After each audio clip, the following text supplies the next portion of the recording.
Souvent, c'est des troubles urinaires, des problèmes sexuels ou des douleurs dans la région pelvienne, le bas du dos et j'en passe. Tout ça, c'est ce qui peut causer la prostate et quand ces problèmes commencent, c'est difficile et très inconfortable. Après avoir suivi toutes les prescriptions du médecin et que la santé de la prostate ne s'améliore pas, la dernière solution à laquelle l'on commence à penser, c'est de retirer cette prostate qui fait tant de mal. Mais il y a des conséquences auxquelles on ne pense pas avant de vouloir prendre cette décision. Alors, que se passe-t-il si la prostate est retirée? Dans cette vidéo, je vous explique les conséquences après avoir enlevé une prostate. Je vous invite à rester jusqu'à la fin de la vidéo pour tout savoir. Si la prostate est retirée chirurgicalement, une procédure appelée prostatectomie, elle peut avoir plusieurs effets sur le corps. Le premier problème qui survient généralement, c'est l'infertilité. L'ablation de la prostate entraîne l'absence de liquide séminal lors de l'éjaculation, entraînant des orgasmes secs. Cela signifie que la fertilité naturelle n'est plus possible. L'autre problème encore est la fonction sexuelle. En effet, les nerfs et les vaisseaux sanguins essentiels à la fonction érectile se trouvent à proximité de la prostate. Lors d'une prostatectomie, surtout s'il s'agit d'une prostatectomie radicale, ablation de la totalité de la prostate, ces nerfs peuvent être inévitablement affectés.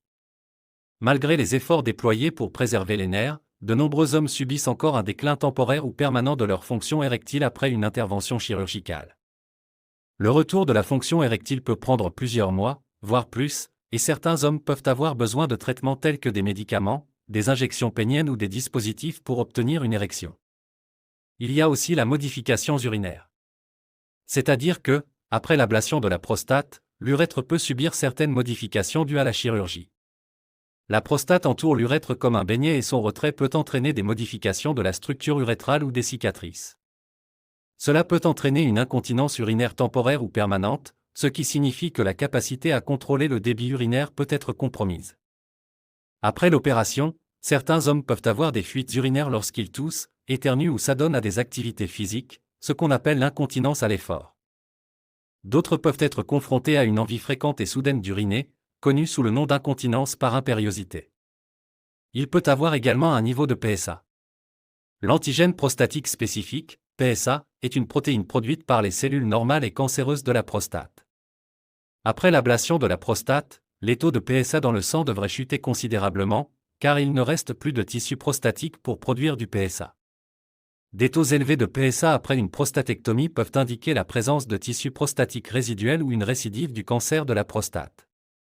Des tests PSA réguliers sont importants pour surveiller toute récidive potentielle. Voici donc quelques points clés après avoir retiré une prostate. Il est important de noter que même si la prostatectomie peut être un traitement efficace contre le cancer de la prostate, elle n'est pas sans effet secondaire potentiel.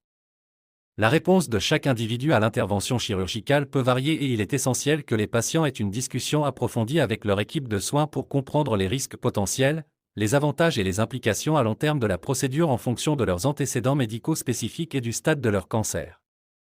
Vous avez l'espace commentaire pour vous exprimer. À très bientôt dans une prochaine vidéo. N'hésitez pas à vous abonner pour ne rien manquer.